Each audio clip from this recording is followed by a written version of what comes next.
Something that I thought I would share tonight was just playing with bigger possibilities. And I'm going to give you an example. When you look at the periodic chart, it's got, the elements and the properties of what they make up, what, two of this and three, whatever of this, or um, there's a fixed, a quantifiable formula, we'll say, for them. And and as long as we buy into that chart, for instance, as our reality, and never play with the idea that that too can change, we have limitations and parameters with our ability to play.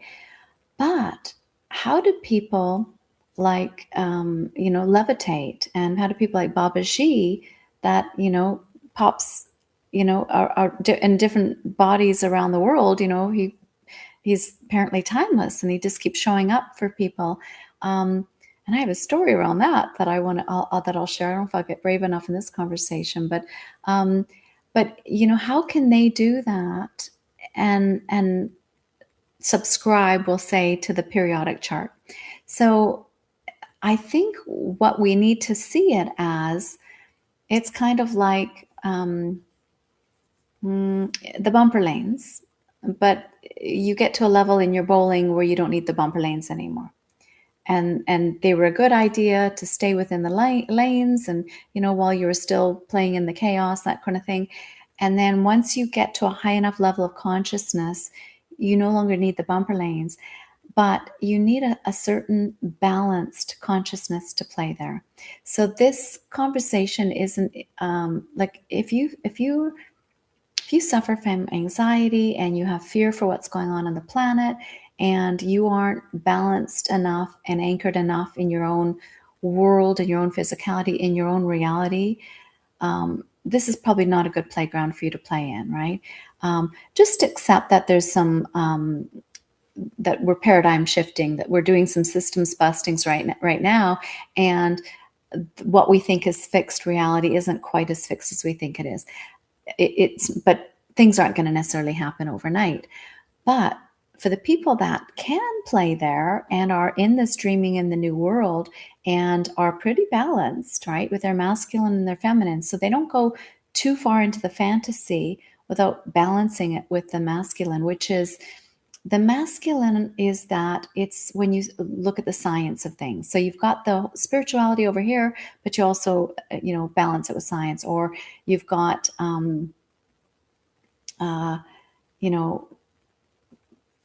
maybe you're doing a bunch of, sound therapy, or vibrational therapy, or, alternative things over here. But over here you've got, you're learning about the mathematics or the geometry of the planet, that sort of thing. And Mandela's come into here, so it kind of is both. A lot of these, they'll just meet, right? That's the thing. We're coming full circle with a lot of this stuff. And that's the beautiful thing about this time, is it really is.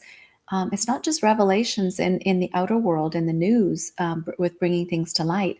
It's revelations in the inner worlds too. We are meeting our hemispheres of the brain. The masculine's meeting the feminine in a beautiful new way, and they're supported and they're mirrored, like literally mirrored there. So it's really a fun time. So I'm saying that when we start playing in these areas where we see the way we measured our reality in our world, we might want to play with ideas that allow things to be more, I'm going to say, just as suggestions, more as a, it's just energy, right?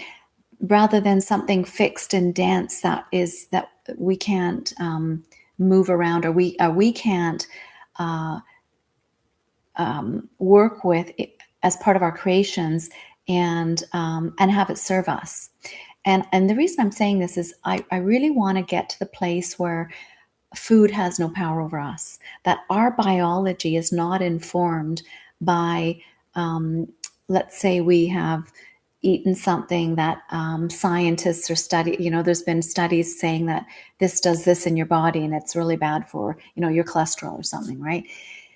We need to get to the place where we have such mastery over our physicality, and we know that we can um, tell our innate, let no inappropriate chemistry affect our biology, right? And that this greater expanded consciousness of who I am has that level of mastery, right? And it's obviously you can't just assume it and start driving the car tomorrow, you're right. We're learning, and so we don't need to test as much as um, ask questions where your team can bring you evidence, right? Dear spirit, can you show me what I can do in my days where I can feel more empowered or more in control of my body, and may my intuition and my internal guidance steer me a little bit more today, or however you want to. Again, these are your permissions, so your script has to resonate with you, and so call it in. But things like sugar, for instance, sugar got so demonized, right? That, and it's in a lot of different things, right? But you look at photos or videos even from, I saw some videos of a bunch of people walking in New York. I think it was like in the 50s or the 60s or something, and they're just all these slim, tall people walking around. And I know what they baked with because I know those recipes of that time. And, you know, right? They weren't, I mean, they were cooking with Cool Whip and using Campbell's soup, right? So by our standards, they might actually have been more unhealthy than what we're putting in our bodies today. But I mean, I say that loosely because obviously people go, oh, but the pesticides, and oh, but the air, and the fertilizers, and all the different preservatives, and that's, we can build a case around any story, right? If you look for evidence that your food is poisoning you, you're going to find it, right? But you're also part of the team creating that timeline, right? So we want to step back off that timeline and go see them all. Go, I see you, right? And that's the thing, is all those timelines got created, right? Because we accepted them.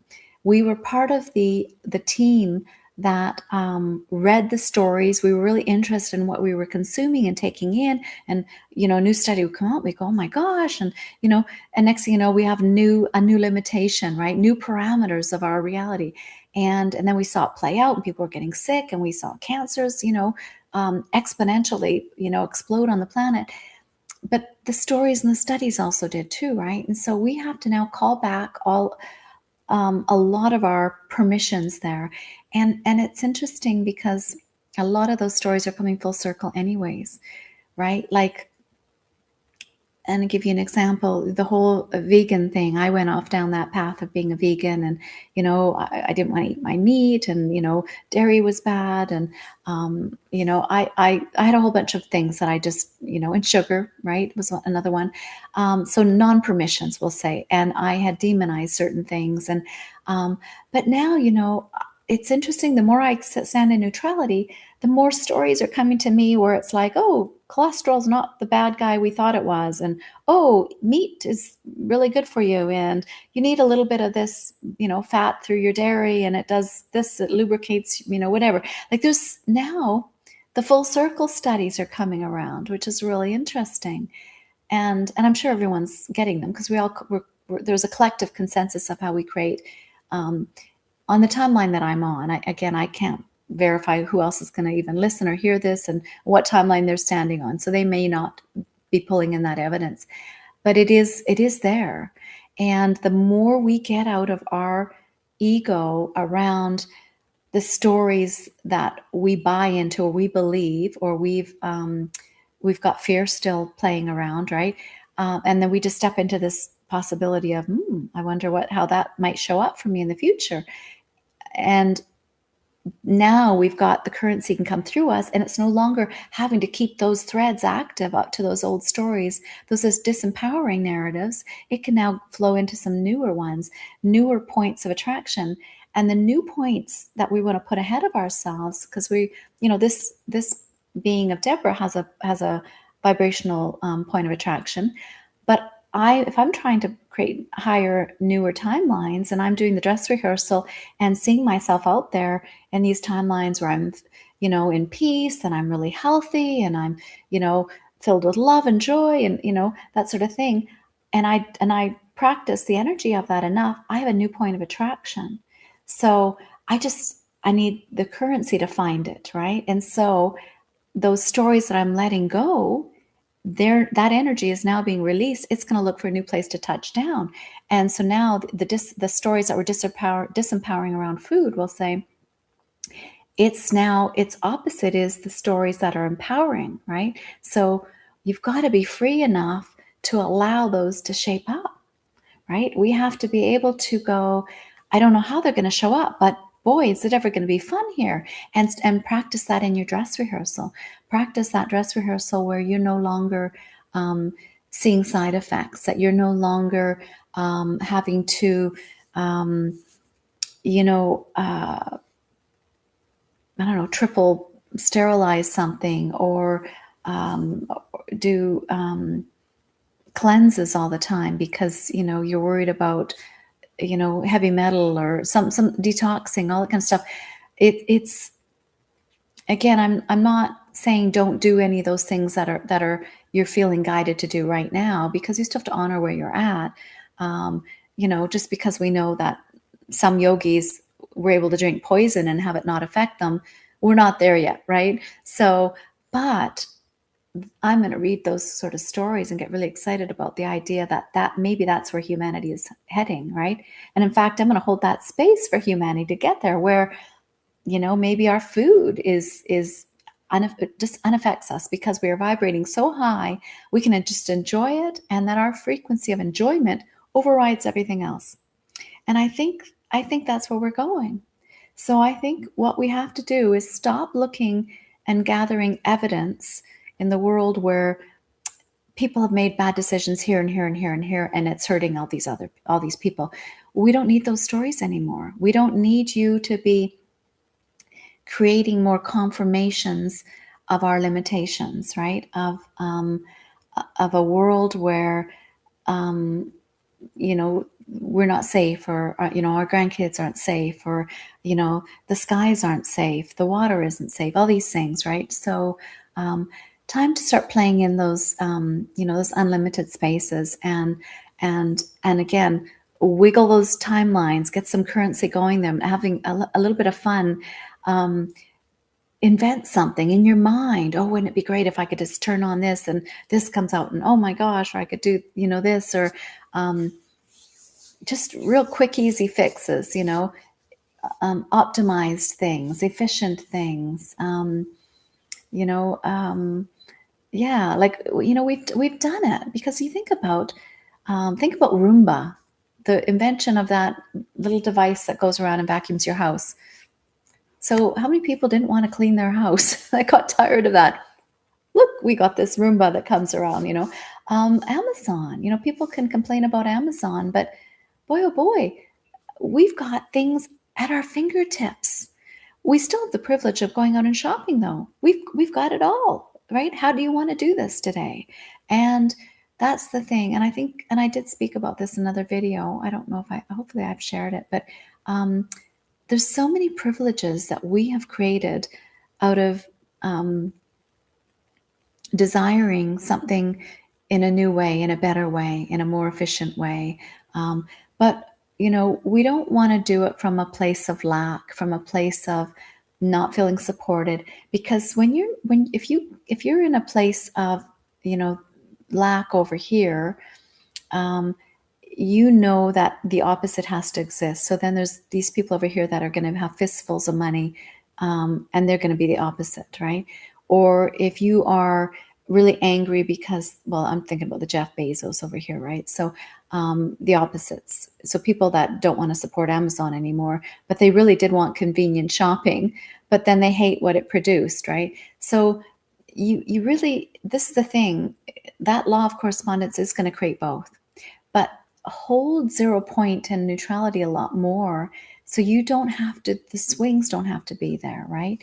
You don't have to play out distortions when you're in this beautiful balanced state, right? You just know the creation itself, allow the currency to move through you in the most graceful way. It's going to find those, it's going to touch down on those points that it needs to. And it, it's interesting if we do it through love, or we do it through joy and compassion. These are all so high frequency, they're balanced energies. There's no distortions there. It's when we do it from, when we create from these places of fear and lack and survival and, feeling hard done by, so we create something. Again, there's nothing wrong with that, because that's the old needs must, the necessity is the mother of all invention. And it is, we get this, that's a really good piece of it. But pride to do it from less of a hardship, less of a spin of negativity, see it as an opportunity, right? Because then you're going to spin it back into your neutrality of, okay, so this has shown up in my life. There's some friction here. I really could use something that could optimize this in this area of my life for me. And then practice seeing it and feeling into it in the future, even if you're not the one to invent it, but practice the energy of it. And we're going to hit a critical mass with enough people wanting that same sort of solution, we'll call it. It's just themes, right? Energy moves through in themes. So it's not, your solution isn't going to be exactly the same as this person's solution, but they might actually meet and do the same, have the similar outcome, right? In efficiency for you. So I hope this is kind of making sense. So I speak in a lot of, again, loose framework, and it's more metaphors, because that is how energy works, right? So when you get really comfortable at speaking at that zoomed out space, it's not personal anymore. It's just looking for, those less service to self kind of stories, but know that if it's something that does serve you, it's going to serve the all as well, right? So allow it to move through you that way. And just see that, these new timelines that are coming in, there's going to be a lot of solutions, a lot of inventions, and a lot more peaceful and graceful and joyful, more abundance for all, right? More health, that's what's coming. Because when you let go of all those old stories where we kept creating more and more, like we took so much off the table that was healthy, that, I remember seeing this, I think it was an Instagram story where this guy's trying to eat something healthy, and, every time he picked up something, a story would pop up where told him it was bad for you. And, eventually he sat there, and I think even plain rice was bad at the end. And I think he just kind of, there was nothing for him to eat, right?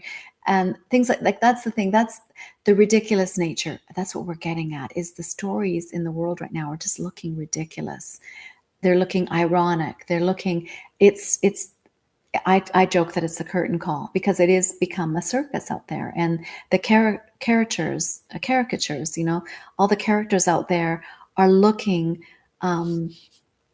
so exaggerated, but that's because they're the heads of the snakes with a lot of timelines coming in and converging. So there might be several different stories, themes playing out in that one character, which is so interesting. And so many of them, or just the news stories, the themes that those heads of those snakes are. So just, let them go, let them dissolve. And then we're going to take all of our energy back to 0 point, and then keep asking, what could show up, what might this new world have for me that would solve this current solution? Or is there anything I can do today that would assist me in stepping more fully onto this timeline, where this, whatever issue you're going through, whatever, is resolved, right? Again, you got to ask the questions, because the energy wants to flow somewhere. And if you just make the statement, it doesn't always buy in. And that's the thing, is you can't fool yourself. Your mind is gonna it's gonna feel the contradiction if you're just making a statement and it hasn't landed, and we haven't brought through the energy into these new places yet. So that's why, and I did another talk where affirmations aren't ideal, because your mind is going to find all the contradictions to the affirmation that hasn't been embodied, it hasn't landed it. And we haven't created enough energetic time, I'm going to say like synapses or pathways for the energy to move through into those new stories yet. So that's what we're doing. We're working on, fleshing out that new playground. And And that's a lot of fun. But that's, yeah, seeing those things like the periodic chart as old guidelines. And I think that's why a lot of studies are being defunded right now, because they were playing within, it was like the flea in the cup. There was too many walls of limitation that were restricted. So we have to break through from those old models. So you see it with education, that's all going to be shifting, right? The new kids coming onto the planet, they can't be taught that same way, right? They're telepathic, some of them are, they're way more quantum. So, and they need to move energy through in a different way than the old. They don't want to sit 8 to 5 and be programmed, not 8 to 5, 8 to 3, or wherever the time. I don't remember how long school is anymore. It's not funny. But the program of, grades 1 to 12, was creating a conditioned human to be, a servant to this bigger system with that power of other structure. And so that's not going to serve, right? And again, I'm not saying those teachers are bad or anything. It's nothing to do with that. It was just the way the system got set up. It got set up within the old framework, right? And people would go, oh, there's bad guys at the top or whatever. When you zoom out far enough where you are the observer and you're connected to the all that is, the universal mind, to you've woken up your creator in you, you put those systems in place, right? Like the bumper lanes, right? So they held the consciousness in a place where we could create our reality in here, right? Within these loose forms, right? We needed these pillars in place to hold up the structure of it, right? So so you no longer are going to resent the structure anymore, because you know that it served you, right? I chose to experience and create within this playground, right? And but we're creating a new playground, so the playground is changing, right? And we have to just trust and allow and play with our feelings and the flavors of freedom here. And just practice the emotions, the energy of it, and how unlimited you're going to be there. And you don't need to take any stories, none of the backstories, right? So the backstories are what contribute to the expectations, which contribute to what shows up in the outer world, right? So those filters don't even need to be there anymore. That's the thinning of the veils. It's your mind is going to, dissolve those veils, so we no longer have to create within that limited world, right? So the veils aren't thinning in the outer world. The veils are thinning in you, and you're creating from this more unlimited place, and when you dream in the new, you're practice dreaming without the veils, right? So, and feel into your piece of that, how you want to show up there. That's a fun place, right? So, sending love. Thank you for joining me here.